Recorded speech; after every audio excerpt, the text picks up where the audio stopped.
নমস্কাৰ আপোনালোক সকলোকে পুনৰবাৰ টিকে মাইণ্ডৰ অন্য এটা ৰাতিপুৱাৰ ধামাকাদাৰ খবৰলৈ স্বাগতম জনাইছোঁ।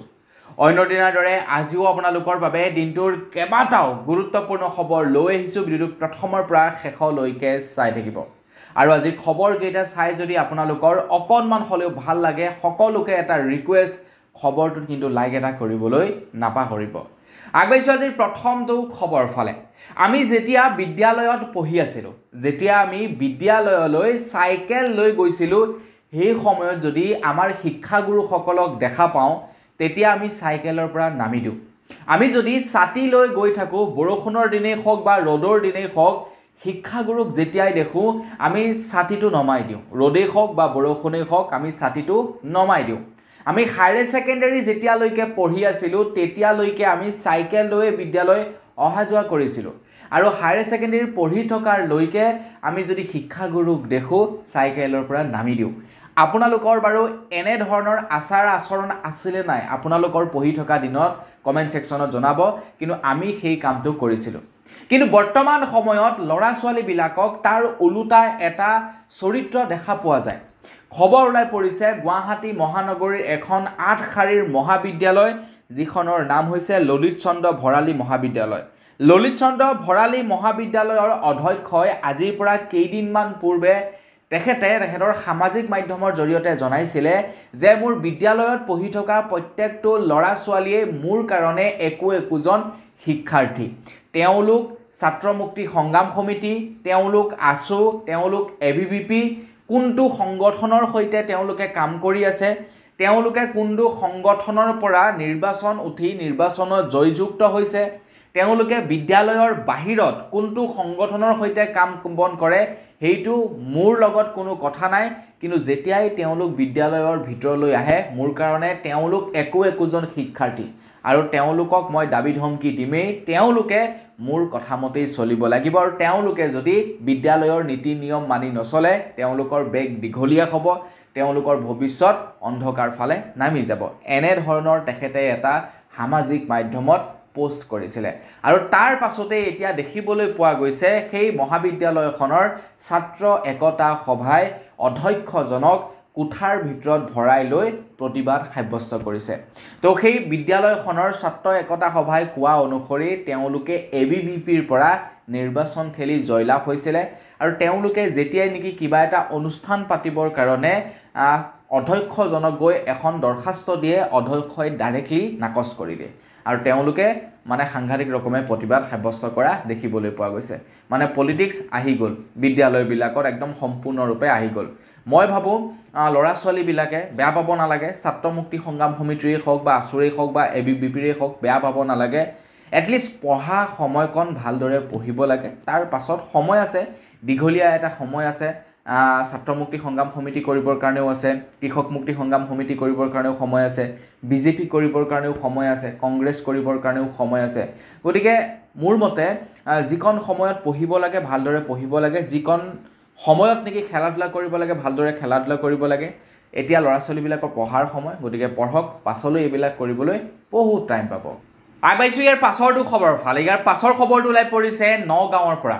নগাঁৱৰ এখন ক্লিনিকৰ পৰা খবৰ ওলাই পৰিছে এখন ক্লিনিকৰ স্বত্বাধিকাৰীয়ে সেই ক্লিনিকত পঢ়িবলৈ অহা নাৰ্ছৰ সৈতে শাৰীৰিক সম্পৰ্ক গঢ়াৰ চেষ্টা কৰিছে। তো সেই ক্লিনিকখনৰ নাম হৈছে নগাঁৱৰ গৰুবন্ধা পলিক্লিনিক আৰু সেই ক্লিনিকখনত পঢ়িবলৈ অহা নাৰ্ছৰ সৈতে অপকৰ্ম কৰিবৰ কাৰণে চেষ্টা কৰিছিলে স্বত্বাধিকাৰী মহম্মদ আব্দুল ৰফিকে আৰু সেই যুৱতীগৰাকীয়ে দিয়া এখন এজাহাৰৰ ভিত্তিত এতিয়া সেই ক্লিনিকখনৰ স্বত্বাধিকাৰীজনক এৰেষ্ট কৰিছে নগাঁৱৰ আৰক্ষীয়ে। খবৰ লোৱা অনুসৰি নগাঁৱৰ ক্লিনিকৰ সেই মালিকজনে ছোৱালীজনীক ফুচুলাই লৈ গৈছিলে এখন লজলৈ আৰু লজত নি নিচাজাতীয় দ্ৰব্য খুৱাই শাৰীৰিক সম্পৰ্ক কৰাৰ চেষ্টা কৰিছিলে বুলি অভিযোগ উত্থাপিত হৈছে আৰু তাৰ পাছতেই এতিয়া নগাঁৱৰ সেই ক্লিনিকৰ মালিকজনক এৰেষ্ট কৰা হৈছে। চাওকচোন বাৰু, অকণমান সুখৰ কাৰণে, অকণমান কামৰ কাৰণে মানুহ কিমান তললৈ নামিব পাৰে। আগবাঢ়িছোঁ ইয়াৰ পাছৰটো খবৰ ফালে। ইয়াৰ পাছৰ খবৰটো ওলাই পৰিছে নন্দিনী কাশ্যপৰ ওপৰত। নন্দিনী কাশ্যপে 25 জুলাই তাৰিখৰ দিনাখন এটা ৰোড এক্সিডেণ্ট সংঘটিত কৰায়, যিটো ৰোড এক্সিডেণ্টত 21 বছৰীয়া এজন যুৱকৰ মৃত্যু হয়। এতিয়া নন্দিনী কাশ্যপৰ ওপৰত হিট এণ্ড ৰান পলিচিৰ অধীনত গোচৰ ৰুজু কৰা হৈছে, যাৰ বাবে নেকি তেখেত বৰ্তমান সময়ত জেলত থাকিব লগা হৈছে।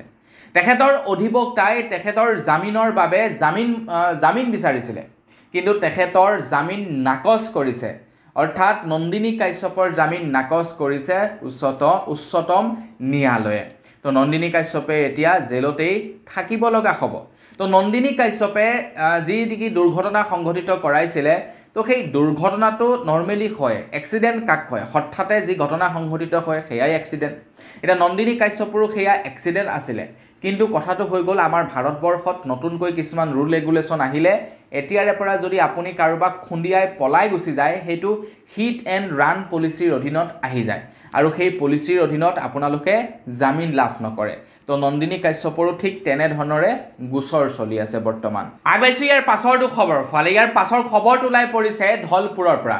যোৱাকালিৰ খবৰত মই আপোনালোকক জনাইছিলোঁ লখিমপুৰৰ ধলপুৰৰ পৰা এগৰাকী যুৱতী নিৰুদ্দেশ হৈ আছিলে। আপোনালোকে যদি সন্ধান পায় তেন্তে পৰিয়ালবৰ্গক জনাবৰ কাৰণে আপোনালোকক অনুৰোধ জনাইছিলোঁ। তো যোৱাকালি খবৰটো যিসকলে চাইছে তেওঁলোকে গম পায়। এতিয়া সেই যুৱতীগৰাকীৰ ওপৰত খবৰ ওলাই পৰিছে। পৰিয়ালে এজাহাৰ দাখিল কৰা অনুসৰি পৰিয়ালে সন্দেহ কৰিছে যে ৰঙিয়াৰ এটা মুছলমান ল'ৰাই যুৱতীগৰাকীক পলুৱাই নিয়াৰ সন্দেহ কৰিছে পৰিয়ালবৰ্গই। ছোৱালীগৰাকী হৈছে হিন্দু ধৰ্মৰ,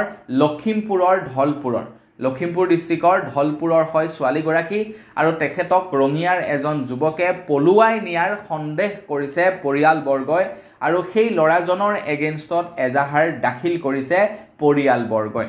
তো বন্ধু বান্ধৱীসকল, আপোনালোকে যদি দেখা পায় যোৱাকালিৰ খবৰটো যদি আপোনালোকে চাইছিলে, পৰিয়ালবৰ্গক কিন্তু খবৰ দিবলৈ নাপাহৰিব। হিন্দুৱে হওক মুছলমানেই হওক, যদি পলুৱাই নিছে তেনেহ'লে খবৰটো মোৰ মতে দিব লাগে, যাতে পৰিয়ালবৰ্গ অকণমান মানে নিশ্চিন্ত হৈ থাকে যে মোৰ ছোৱালীজনী বাচি আছে।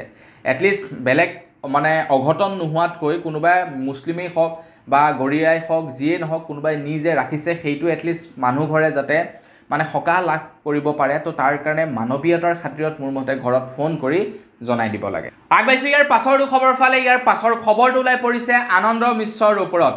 IPS বিষয়া আনন্দ মিশ্ৰৰ ওপৰত ওলাইছে ইয়াৰ পাছৰ খবৰটো। যোৱাকালিৰ খবৰত মই আপোনালোকক জনাইছিলোঁ যে আনন্দ মিশ্ৰই এতিয়া বিজেপিত যোগদান কৰিব।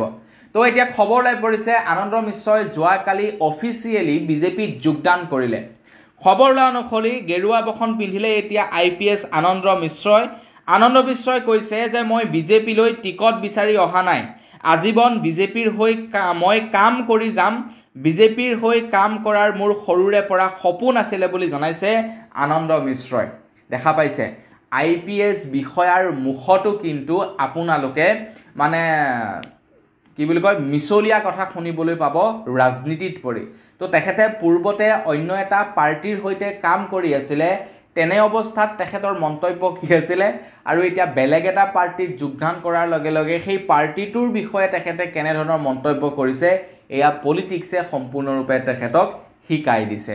বাৰু যি কি নহওক, আনন্দ মিশ্ৰলৈ আমাৰ তৰফৰ পৰা বহুত বেছি শুভেচ্ছা জনালোঁ। মানুহজনক ভাল লাগে, মানুহজনক বহুতেই ভাল লাগে। আমাৰ অসমত থকাৰ অৱস্থাটো বহুত ভাল লাগিছিলে, এতিয়াও ভাল লাগে। তেখেতৰ আদৰ্শবিলাক ভাল লাগে। গতিকে আশা কৰোঁ তেখেতে যিদৰে নেকি চাকৰি জীৱনত সফল হৈছিলে, ঠিক তেনেকৈ যাতে পলিটিক্সৰ জগতখনো তেখেতে সফল হ'ব পাৰে। আগবাইছোঁ ইয়াৰ পাছৰটো খবৰ ফালে। ইয়াৰ পাছৰ খবৰটো ওলাই পৰিছে গুৱাহাটী মেডিকেল কলেজৰ পৰা। গুৱাহাটী মেডিকেল কলেজত যেন এতিয়া কেঁচু খান্দিবলৈ গৈ সাপ ওলাবলৈ ধৰিছে। তো গুৱাহাটী মেডিকেল কলেজত এটি শিশুৰ মৃত্যু হৈছিলে যোৱাকালি, সেই সম্পৰ্কে মই আপোনালোকক খবৰত জনাইছিলোঁ, আৰু তিনিজনকৈ শিশু গুৰুতৰভাৱে আহত হৈছিলে। তো যোৱাকালি খবৰত মই আপোনালোকক এই সংক্ৰান্তত জনাইছিলোঁ, আৰু আপোনালোকেও যদি বাতৰি চায় তেন্তে এই সম্পৰ্কে নিশ্চয় অৱগত। এইবাৰ খবৰ ওলাই পৰিছে গুৱাহাটী মেডিকেল কলেজৰ পৰা। একাংশ লোকে এতিয়া গুৱাহাটী মেডিকেল কলেজৰ ওপৰত অভিযোগ আনিছে যে আপোনালোকে মেডিকেল কলেজলৈ যেতিয়া ৰোগীক লগ কৰিবলৈ যাব, তেতিয়া কিছু কিছু লোকক লগ কৰিবৰ কাৰণেও পইচা দিব লাগে 500,000 টকা পৰ্যন্ত আপোনালোকে পইচা দিব লগা হয় ৰোগীক লগ কৰিবৰ কাৰণে আত্মীয় আৰু এই সম্পৰ্কত যেতিয়া নেকি কৰ্তৃপক্ষক বা আন কিবা প্ৰকাৰেৰে যেতিয়া নেকি আপোনাৰ গোচৰ দিয়া হয় তেতিয়া কৰ্তৃপক্ষই সৰ্বসাধাৰণ মানুহৰ কথা গুৰুত্ব প্ৰদান নকৰে বুলি একাংশ লোকে অভিযোগ উত্থাপিত কৰিছিল মন্ত্ৰী হিমন্ত বিশ্ব শৰ্মাদেৱে এই সম্পৰ্কত কাৰা নিৰ্দেশনা জাৰি কৰি দিলে গুৱাহাটী মেডিকেল কলেজৰ কৰ্তৃপক্ষক যে আপোনালোকৰ ওচৰলৈ যেতিয়াই কিবা এটা অভিযোগ আহিব সেই অভিযোগৰ সোনকালে যিমান পাৰে সোনকালে নিষ্পত্তি কৰিবলৈ চাব হেয়া সৰু এজন মানুহে অভিযোগ দিয়ক বা ডাঙৰ মানুহে দিয়ক যোনেই অভিযোগ নিদিয়ক কিয় প্ৰত্যেক অভিযোগ নিষ্পত্তি হ'ব লাগিব বুলি ধমকি জ্বলাই অসমৰ মুখ্যমন্ত্ৰী ডক্টৰ হিমন্ত বিশ্ব শৰ্মাদেৱে চাওকচোন কেনে ধৰণৰ ঘটনা সংঘটিত হৈ আছে গুৱাহাটী মেডিকেল কলেজৰ ভিতৰত আৰু মন্ত্ৰী হিমন্ত বিশ্ব শৰ্মাদেৱে নিৰ্দেশনা দিয়াৰ পাছতেই 11 জনকৈ লোকক এৰেষ্ট কৰিছে যিসকল লোকে নেকি গুৱাহাটী মেডিকেল কলেজত কাৰোবাক লগ কৰাৰ নামত পইচা সংগ্ৰহ কৰিছিল যিসকল কৰ্মচাৰীয়ে গুৱাহাটী মেডিকেল কলেজত আপোনাৰ বেপাৰ চলাই আছিল তেওঁলোকক এৰেষ্ট কৰিছে কিন্তু এইখিনিতে এটা কথা মই লক্ষ্য কৰিছো যিটো শিশুৰ নেকি মৃত্যু হৈছিল সেই সম্পৰ্কত কিন্তু এতিয়া বাতৰি খুব কমকৈ প্ৰচাৰ হ'বলৈ লৈছে আনকি যিসকল জাতীয় সংগঠন আছে জাতীয় সংগঠনসমূহেও এই সম্পৰ্কত মাত মতা নাই ইস্যু ডাইভাৰ্ট কৰিবলৈ চাইছে নেকি বাৰু আগবাইছো ইয়াৰ পাছৰটো খবৰ ফালে কোন হ'ব আমাৰ ভাৰতবৰ্ষৰ এতিয়া উপৰাষ্ট্ৰপতি পূৰ্বৰ ৰাষ্ট্ৰপতিজনে উপৰাষ্ট্ৰপতিজনে পদত্যাগ কৰিলে পদত্যাগ কৰাৰ পাছতেই এতিয়া কোন হ'ব আমাৰ ভাৰতৰ নতুন উপৰাষ্ট্ৰপতি ইয়াক লৈ এতিয়া চৰ্চা চলি আছে এনডিএ চৰকাৰৰ তেখেতলোকৰ প্ৰাৰ্থী হৈছে উপৰাষ্ট্ৰপতিৰ প্ৰাৰ্থী হৈছে CP ৰাধাকৃষ্ণন আৰু ইণ্ডিয়াৰ মিত্ৰজোঁটৰ উপৰাষ্ট্ৰপতিৰ পদৰ প্ৰাৰ্থী হৈছে বি সুদৰ্শন ৰেড্ডি এই দুজনৰ মাজত এতিয়া প্ৰতিযোগিতা হ'ব উপৰাষ্ট্ৰপতি পদক লৈ তেওঁলোক দুজন প্ৰতিদ্বন্দ্বী হৈছে উপৰাষ্ট্ৰপতি পদৰ বাবে এতিয়া দেখা যাওক কোনজন উপৰাষ্ট্ৰপতি হয় খুব সোনকালে আপোনালোকে গম পাব আমাৰ ভাৰতবৰ্ষৰ নতুন উপৰাষ্ট্ৰপতিৰ নাম আগবাইছো ইয়াৰ পাছৰটো খবৰ ফালে মন্ত্ৰী হিমন্ত বিশ্ব শৰ্মাদেৱে যোৱাকালি ঘোষণা কৰিছে যে আমাৰ অসমৰ য'ত বৰ্তমান সময়ত চৰকাৰী মাটিসমূহ বেদখলমুক্ত কৰিছে সেই মাটিসমূহত হেনো এতিয়া উচ্চতম ন্যায়ালয়ে কাটা তাঁৰ লগাবৰ কাৰণে গছপুলি ৰোপণ কৰিবৰ কাৰণে নিৰ্দেশনা প্ৰদান কৰিছে বুলি মন্ত্ৰী হিমন্ত বিশ্ব শৰ্মাদেৱে যোৱাকালি জনাইছে মন্ত্ৰী হিমন্ত বিশ্ব শৰ্মাদেৱে কৈছে যে কংগ্ৰেছে ভাবি আছিল কংগ্ৰেছ চৰকাৰ আহিলে সেই মাটিসমূহ পুনৰ ঘূৰাই দিব ৰাইজৰ হাতলৈ কিন্তু উচ্চতম ন্যায়ালয়ে সিলমোহৰ লগাই দিলে যে যিবিলাক মাটি নেকি বৰ্তমান সময়ত মুকলি কৰা হৈছে সেই মাটিসমূহত সোনকালে কাটাতাৰ লগাব লাগে সেই মাটিসমূহত গছপুলি ৰোপণ কৰিব লাগে তো মন্ত্ৰী হিমন্ত বিশ্ব শৰ্মাদেৱে খুবেই ভাল পাইছে গুৱাহাটী উচ্চ ন্যায়ালয়ৰ এই সিদ্ধান্তক তো আপোনালোকে কেনে পাইছে গুৱাহাটী উচ্চ ন্যায়ালয়ৰ এই সিদ্ধান্তক কমেন্ট সেকশনত জনাবলৈ কিন্তু নাপাহৰিব মানে গুৱাহাটী উচ্চ ন্যায়ালয়ে কৈছে যে যিখিনি মাটি খালি হৈ গ'ল সেই মাটিখিনিত কাটাতাৰ লগাব লাগে সেই মাটিখিনিত গছপুলি ৰোপণ কৰিব লাগে নহলে কোনোবা বনিয়া আহি লৈ ল'ব নহলে কোনোবা আকৌ আপোনাৰ সেই মুছলমানে আহি দখল কৰিব পাৰে গতিকে বনি আৰু মুছলমানৰ হাতলৈ নোযোৱাকৈ সেই মাটিখিনিত কাটাতাৰ দি গছপুলি ৰোপণ কৰিব লাগে আগবাইছো ইয়াৰ পাছৰটো খবৰ ফালে গুৱাহাটী মহানগৰীৰ স্থাপন হ'ব এতিয়া IIM আৰু তাৰ বাবে কেন্দ্ৰ চৰকাৰে প্ৰায় 550 কোটি টকাৰ অনুমোদন আগবঢ়াইছে যোৱাকালি খবৰ লোৱা অনুসৰি লোকসভাত গৃহীত হ'ল the Indian institutes of management সংশোধনী বিধেয়ক 2025 আৰু এই বিধেয়কখন সংশোধনীৰ সময়তেই উল্লেখ আছে যে গুৱাহাটী IIM স্থাপনৰ বাবে 550 কোটি টকা অনুমোদনৰ কথা সন্নিবিষ্ট আছে বুলি জনাইছে এই নতুন বিধেয়কখনত তো আমাৰ অসমতো এতিয়া IIM স্থাপন হ'ব ল'ৰা ছোৱালীসকলে পঢ়িব পাৰিব ল'ৰা ছোৱালীসকলক শুভেচ্ছা জনাইছো অসম চৰকাৰক ধন্যবাদ দিছো আগবাইছো ইয়াৰ পাছৰটো খবৰ ফালে গুৱাহাটী মেডিকেল কলেজত ইমান ডাঙৰ এটা ঘটনা হৈ গ'ল ইমান ডাঙৰ এটা ঘটনা হৈ যোৱাৰ পাছতো কিন্তু অশোক সিংঘাল ডাঙৰীয়ে গুৱাহাটী মেডিকেল কলেজৰ ওপৰত এটাও মন্তব্য কৰা নাই কাৰণ অশোক সিংঘাল ডাঙৰীয়া হৈছে স্বাস্থ্য মন্ত্ৰী বৰ্তমান আমাৰ অসমৰ তো এই সম্পৰ্কত অসমৰ মুখ্যমন্ত্ৰী ডক্টৰ হিমন্ত বিশ্ব শৰ্মাদেৱে কৈছে যে গুৱাহাটী মেডিকেল কলেজ স্বাস্থ্য মন্ত্ৰীয়ে নাচায় গুৱাহাটী মেডিকেল কলেজ চাওঁ মই যি হৈছে সম্পূৰ্ণ মোৰ ভুলৰ বাবেই হৈছে, সেয়া মই স্বীকাৰ কৰিছোঁ বুলি জনাইছে মন্ত্ৰী হিমন্ত বিশ্ব শৰ্মাদেৱে। এতিয়া স্বীকাৰ কৰিলেই জানো হ'ব? মোৰ মতে নহ'ব, স্বীকাৰ কৰিলে কেতিয়াও নহ'ব। ইমান দিনৰে পৰা ইমান খেলি মেলি হৈ আছিলে, তো স্বয়ং মুখ্যমন্ত্ৰী ডাঙৰীয়াৰ দায়িত্বত থকা এটা প্ৰতিষ্ঠান কিয় এনেকৈ চলি আছে? যদি তেখেতৰ দায়িত্বত আছে, তেখেত ইমান এজন সক্ৰিয় মন্ত্ৰী, তেখেত এজন এক্টিভ CM, গতিকে এনেধৰণৰ এজন এক্টিভ CM থকাৰ অৱস্থাত গুৱাহাটী মেডিকেল কলেজত এনেধৰণৰ ঘটনা সংঘটিত হ'বলৈ পাইছে কেনেকৈ? কিছু লোকে কৈছে যে মুখ্যমন্ত্ৰী ডাঙৰীয়াই কৈছে যে বেড থকাৰ পাছতো একেখন বেডতে তিনি চাৰিটা শিশুক একেলগতে ৰখাৰ বাবে এনেধৰণৰ ঘটনা সংঘটিত হৈছে। কিন্তু যদি আছিলেই বেড, তেনেহ'লে সেই নাৰ্ছগৰাকীয়ে কিয় এখন বেডতে 4-5টা শিশু ফটো থেৰাপি দিছিলে? এইবিলাক ডাঙৰ ডাঙৰ এটা কুৱেশ্যন মাৰ্ক। এতিয়া মন্ত্ৰী হিমন্ত বিশ্ব শৰ্মাদেৱক প্ৰশ্ননো কৰিব কোনে? প্ৰশ্ন কৰিলেও তেখেতে তৎকালীনভাৱে উত্তৰ দি দিব। তো সেইবাবে হয়তো তেখেতে সমস্ত দুখ তেখেতৰ নিজৰ গাত জাপি লৈছে। আগবাইছোঁ ইয়াৰ পাছৰটো খবৰ ফালে। ইয়াৰ পাছৰ খবৰটো ওলাইছে গোসাইগাঁৱৰ তেলিয়াপাৰৰ টোল গেটৰ পৰা। যোৱাকালি এটা ভিডিঅ' ভাইৰেল হৈছে এখন টোল গেটৰ পৰা, যিখন টোল গেটত নেকি অতিৰিক্ত টোল লোৱাৰ বাবে ট্ৰাকৰ ড্ৰাইভৰে কুৱেশ্যন কৰাত সেই টোল গেটৰ পৰা কেইজনমান গুণ্ডা আহি ট্ৰাকৰ ড্ৰাইভাৰজনক মাৰিবলৈ চেষ্টা কৰিছিলে। মই আপোনালোকক স্ক্ৰীণত যিজন নেকি যুৱকৰ ফটো দেখাইছোঁ, সেই যুৱকজনেই ট্ৰাকৰ ড্ৰাইভাৰক মাৰিবলৈ আহিছিলে। যেতিয়া নেকি ট্ৰাকৰ ড্ৰাইভাৰে সুধিলে যে ইমান টোল কিয় লৈছে বা কি ধৰণৰ হৈছে, মানে এই সম্পৰ্কত যেতিয়া কুৱেশ্যন কৰিলে, কুৱেশ্যন কৰাৰ পাছত সেই টোল গেটখনৰ পৰা একদম গুণ্ডা ওলাই আহিছে, তাৰপিছত মাৰিবলৈ আহিছে। চাওক, দেখিছে, এয়াই হৈছে অসমত অনা অসমীয়াৰ এয়াই হৈছে গুণ্ডামী, অভদ্ৰামী। আগবাইছোঁ ইয়াৰ পাছৰটো খবৰ ফালে। ইয়াৰ পাছৰ খবৰটো ওলাই পৰিছে লখিমপুৰৰ পৰা। যোৱাকালিৰ খবৰত মই আপোনালোকক জনাইছিলোঁ যে লখিমপুৰৰ এখন ক্লিনিকে ভুৱা ৰিপৰ্টছ দিয়াৰ বাবে এজন ৰোগীৰ অস্ত্ৰোপচাৰ কৰিব লগা হয়, আৰু সেই অস্ত্ৰোপচাৰ 2 ঘণ্টা ধৰি কৰি থাকিব লগা হয়। বৰ্তমান সেই ৰোগীজনৰ অৱস্থা বেয়া, কাৰণ সেই ৰোগীজনৰ যিটো বেমাৰ হৈছিলে বুলি কৈছে, গ'ল্ড ব্লাডাৰ নে কি হৈছে বুলি ৰিপৰ্ট দিছিলে। তো গ'ল্ড ব্লাডাৰ বিচাৰি ফুৰিছে, পেটৰ ভিতৰত ডক্টৰে গ'ল্ড ব্লাডাৰ বিচাৰি পোৱা নাই। তো 2 ঘণ্টা নে কেইঘণ্টা বোলে অস্ত্ৰোপচাৰ কৰিব লগা হৈছিলে, এনে বুলি খবৰ যোৱাকালি পাইছোঁ। তো সেই যিখন নেকি ক্লিনিক আছিলে, ক্লিনিকখনৰ নাম হৈছে মেদান্ত ডায়েগনষ্টিক্স। তো এই মানে ক্লিনিকখনত এনেধৰণৰ ভুল ৰিপৰ্ট দিছিলে। এতিয়া খবৰ ওলাই পৰিছে যোৱাকালি লখিমপুৰৰ মাজমজিয়াত অসমীয়া যুৱ মঞ্চৰ তৰফৰ পৰা এই ক্লিনিকখনৰ বিৰুদ্ধে প্ৰতিবাদ সাব্যস্ত কৰা দেখিবলৈ পোৱা গৈছে। তো এই ক্লিনিকখনৰ বিৰুদ্ধে তাৰ আগদিনাখনিও প্ৰতিবাদ সাব্যস্ত কৰা দেখিবলৈ আমি পাইছিলোঁ। কিন্তু যোৱাকালি মই গৈছিলোঁ লখিমপুৰলৈ যাওঁতে ক্লিনিকখন মই চাই আহিছোঁ, মানে অইন কিবাৰ নাচাওঁ, যোৱাকালি চাই আহিছিলোঁ। যিহেতু এনেকুৱা এটা খবৰ ওলাইছিলে, বোলো ক্লিনিকখন বন্ধ আছে নে খুলিছে সেইটো চাই আহিছোঁ। তো খোলা আছে ক্লিনিকখন, মানে প্ৰশাসনে একো এতিয়ালৈকে ষ্ট্ৰিক্টলি একশ্যন লোৱা নাই ক্লিনিকখনৰ এগেইনষ্টত। তো ক্লিনিকখন আৰামছে চলি আছে, তেওঁলোকে ৰোগী চাইও আছে। অৱশ্যে মই তালৈ যোৱা নাই, বেলেগ এখন ক্লিনিকলৈ বেলেগ এটা কামত গৈছিলোঁ, ভাবিলোঁ চাই আহোঁ বুলি চাই আহিছিলোঁ। আগবাইছোঁ ইয়াৰ পাছৰটো খবৰ ফালে। ইয়াৰ পাছৰ খবৰটো ওলাই পৰিছে অখিল গগৈ ৰাইজৰ দলৰ ওপৰত। তো যোৱাকালি ৰাইজৰ দলে আৰম্ভ কৰি দিলে নিৰ্বাচনৰ প্ৰচাৰ অভিযান। যোৱাকালি নিৰ্বাচনৰ প্ৰচাৰ অভিযান চলাবৰ বাবে তেওঁলোকে জাতীয় জাগৰণ যাত্ৰা আৰম্ভ কৰিছে ৰংঘৰৰ বাকৰিৰ পৰা। ৰংঘৰৰ বাকৰিত সেৱা জনাই অখিল গগৈয়ে যোৱাকালিৰ পৰা নিৰ্বাচনৰ প্ৰচাৰ কাৰ্য আৰম্ভ কৰি দিছে।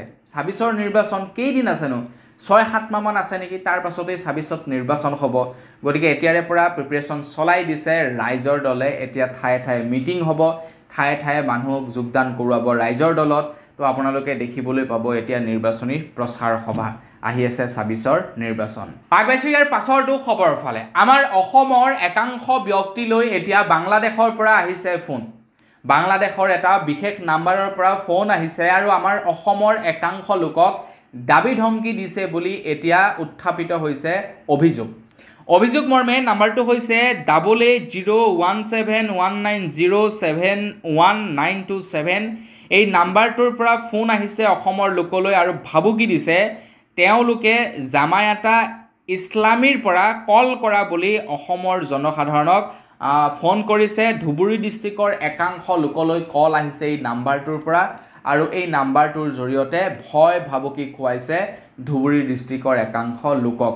তো ভয় কৰিবলৈ কি আছে আৰু বাংলাদেশৰ পৰা ফোন কৰিছে আমি ভয় কৰিবলগীয়া কথা আছে নেকি ৰিচিভ নকৰিলেই হ'ল বা পেকে আৰু কি আছে নহয় কিছু কিছু লোকলৈ হোৱাটছআপত আপোনাৰ অডিঅ' কল মানে অডিঅ' পঠাইছে আমুক তামুক মানে ভয় ভাবুকি দিছে কিবা কিবি তাহলে ভয় নকৰিব একোলা কৰিব নাই কি কৰিব ইহঁতে আগবাইছো ইয়াৰ পাছৰটো খবৰ ফালে ইয়াৰ পাছৰ খবৰটো ওলাই পৰিছে মাজুলীৰ পৰা খবৰ ওলাইছে যে মাজুলীত HIV আৰু AIDS বেমাৰৰ 60জন ৰোগী ধৰা পৰিছে বুলি খবৰ ওলাই পৰিছে খবৰ অনুসৰি ভয়াৱহ ৰূপত বৃদ্ধি পাইছে HIV আৰু AIDS ৰোগীৰ সংখ্যা মাজুলী ডিষ্ট্ৰিক্টত 60জনলৈ বৃদ্ধি পাইছে আক্ৰান্ত ৰোগীৰ সংখ্যা তৎপৰ স্বাস্থ্য বিভাগ গাঁৱে চলিব সজাগতা সভা এতিয়া মাজুলীতেই এনে ধৰণৰ ঘটনা কিয় হৈছে সেই সম্পৰ্কে গম পোৱা নাই প্ৰথমবাৰৰ বাবে মাজুলীত এনে ধৰণৰ ঘটনা ওলাই পৰিছে এতিয়া সজাগতা সভা বৃদ্ধি কৰিবৰ কাৰণে মাজুলীত গাঁৱে এতিয়া সজাগতা সভা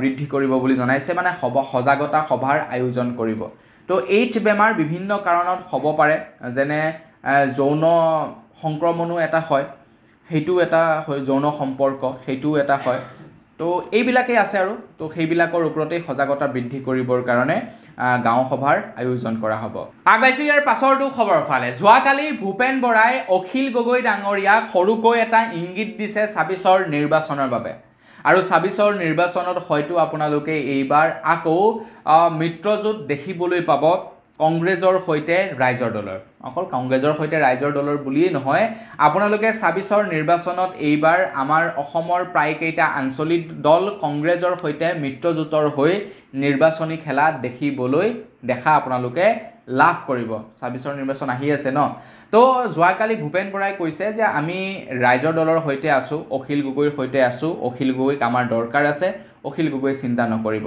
তো ইয়াৰ পৰা এইটোৱে স্পষ্ট হয় যে 26ৰ নিৰ্বাচন এইবাৰ মিত্ৰজোঁটৰ হৈহে খেলিব বিৰোধীয়ে তো এইবাৰ নিৰ্বাচন কিন্তু টক্কৰৰ হ'ব আগবাইছো ইয়াৰ পাছৰটো খবৰৰ ফালে আমাৰ অসমত হ'ব এতিয়া ভোটাৰ পুনৰ নিৰীক্ষণ তো ভোটাৰ পুনৰ নিৰীক্ষণৰ ওপৰতে AIUDF যোৱাকালি এখন সংবাদমেলৰ আয়োজন কৰে আৰু তেওঁলোকে সংবাদমেল আয়োজন কৰি কৈছে যে আমাৰ অসমত ভোটাৰ পুনৰ নিৰীক্ষণৰ কি দৰকাৰ আছে আমি যেহেতু NRCৰ সময়ত ভেৰিফিকেশ্যন কৰিছোৱে এটা তেওঁলোকে ভয় কৰিছে বহুলোকে অৱশ্যে ভয় কৰিছে যে যেহেতু বিহাৰত ভোটাৰ পুনৰ নিৰীক্ষণ হৈছিলে বিহাৰত ভোটাৰ পুনৰ নিৰীক্ষণ হওঁতে 65 লাখ লোকৰ ভোটাৰ তালিকাৰ পৰা নাম কৰ্তন গৈছিলে আৰু সেইবাবে এতিয়া বহুলোকে ভয় কৰিছে ভোটাৰ পুনৰ নিৰীক্ষণ কৰিবৰ বাবে এতিয়া বিহাৰত যি নেকি 65 লাখ মানুহৰ নাম ভোটাৰ তালিকাৰ পৰা কৰ্তন গৈছে প্ৰায় সংখ্যক লোকৰ নাম এই কাৰণে কাট গৈছে যে তেওঁলোক মৃত বুলি ঘোষণা কৰি দিছে কিছুমানৰ আকৌ পৰ্যাপ্ত ডকুমেণ্ট নথকাৰ কাৰণে নাম কাট খাইছে